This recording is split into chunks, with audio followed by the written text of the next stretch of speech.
Hi friends, welcome to our channel. Let's know it.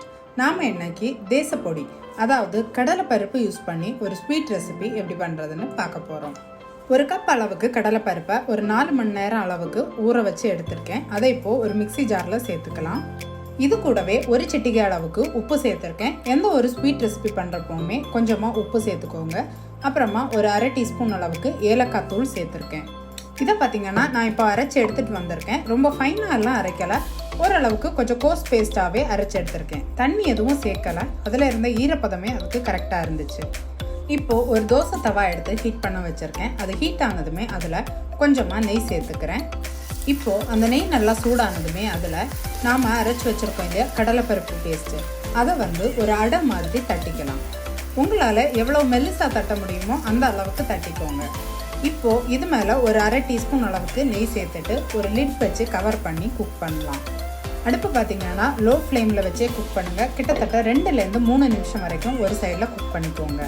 கிட்டத்தட்ட 3 நிமிஷம் போல் ஆயிருக்கு. இப்போது இது அடையை நம்ம திருப்பி போட்டுக்கலாம்.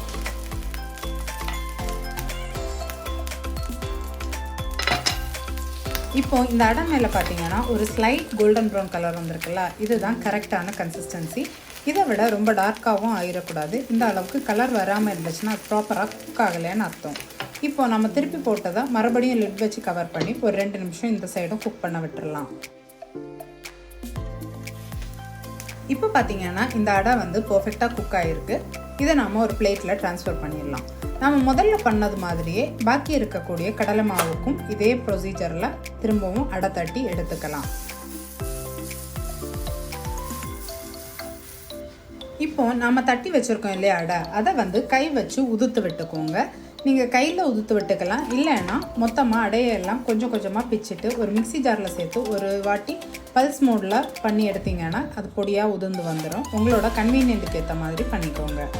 இப்போது ஒரு கடாயில் ஒரு டேபிள் ஸ்பூன் அளவுக்கு நெய் சேர்த்துருக்கேன். இந்த நெய்யில் ஒரு 10 முந்திரி பருப்பும் ஒரு 10 பாதாம் பருப்பையும் மிக்சியில் பல்ஸ் மோடில் பொடியாக 1 பாதியமாக பொடிச்சு வச்சுருக்கேன். அந்த பொடியை இதில் சேர்த்துட்டு நல்லா ரோஸ்ட் பண்ணிக்கலாம்.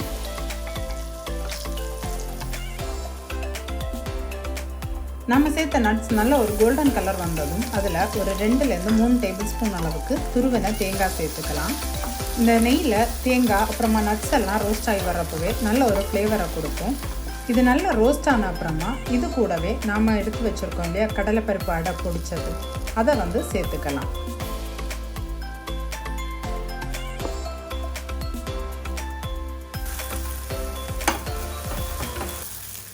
இப்போது இதெல்லாமே நல்லா ஒன்று சேர்கிற அளவுக்கு கலந்துக்கணும்.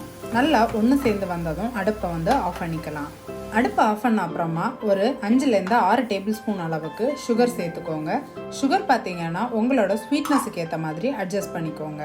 அடுப்பை ஆஃப் பண்ணிட்டு சேருங்க, இல்லைன்னா அந்த சுகர் நீங்கள் சேர்த்ததும் மெல்ட் ஆக ஆரம்பிச்சிடும். இப்போது இந்த சுகரையும் இந்த மிக்சர் கூட நல்லா கலந்துக்கலாம். இந்த மிக்சர் இருக்கக்கூடிய ஹீட்லேயே அந்த சுகர் மெல்ட் ஆகி நல்லாவே கலந்து மிக்ஸ் ஆகி வந்துடும். அதே டைமில் ட்ரையாகவும் இருக்கும்.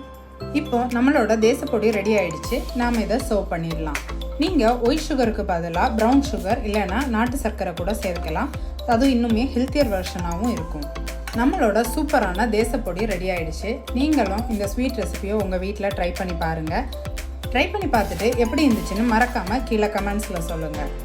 நம்மளோட வீடியோவை உங்கள் ஃப்ரெண்ட்ஸுக்கும் ஷேர் பண்ணுங்கள். அவங்களும் இந்த தேசப்பொடி எப்படி பண்ணுறதுன்னு தெரிஞ்சுக்கட்டும். இது வரைக்கும் நம்மளோட சேனலை நீங்கள் சப்ஸ்கிரைப் பண்ணலைன்னா மறக்காமல் சப்ஸ்கிரைப் பண்ணிக்கோங்க. அப்போ தான் நான் ரெகுலராக போஸ்ட் பண்ணுற வீடியோஸுடைய அப்டேட் உங்களுக்கு வரும். ஓகே ஃப்ரெண்ட்ஸ், சீக்கிரமாகவே இன்னொரு ரெசிபியில் உங்களை மீட் பண்ணுறேன். Bye friends, thank you.